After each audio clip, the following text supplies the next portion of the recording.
Hello बच्चों, चलिए प्रश्न पढ़ते हैं। स्वतः प्रवर्तित प्रक्रम किसे कहते हैं? किसी प्रक्रम के स्वतः होने के लिए क्या शर्तें हैं? चलिए अब हम प्रश्न की मुख्य अवधारणा देख लेते हैं।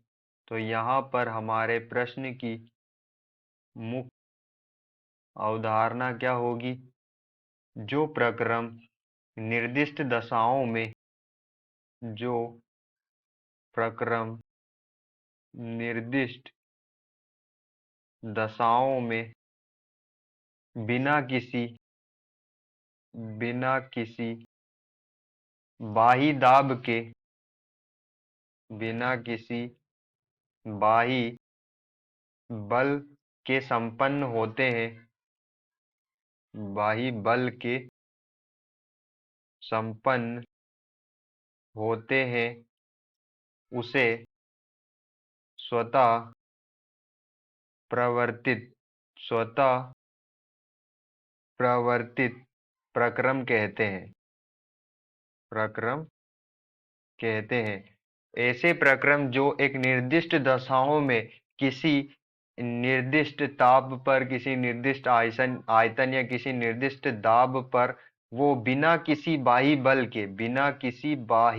बल के संपन्न होते हैं, उसे स्वतः प्रवर्तित प्रक्रम कहते हैं।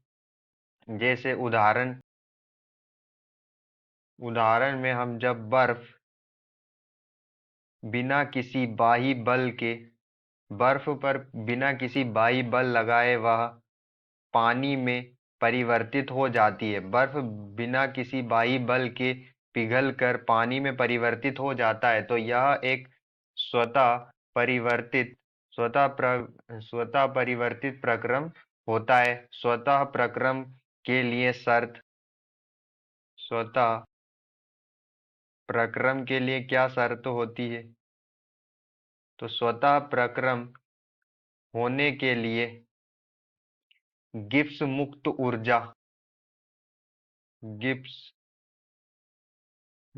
ऊर्जा डेल जी ऋणात्मक होना चाहिए, जीरो से कम होना चाहिए, ऋणात्मक होना चाहिए। अगर गिब्स मुक्त ऊर्जा ऋणात्मक होती है, जीरो से कम होती है, तो जो हमारा प्रक्रम होता है वह स्वतः प्रवर्तित प्रक्रम होता है।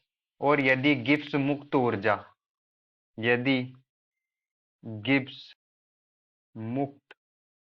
ऊर्जा जो होती है वो जीरो से ज्यादा होती है, डेल जी गिब्स मुक्त ऊर्जा जीरो से ज्यादा होती है, धनात्मक होती है, तो जो हमारा प्रक्रम होता है वह स्वतः नहीं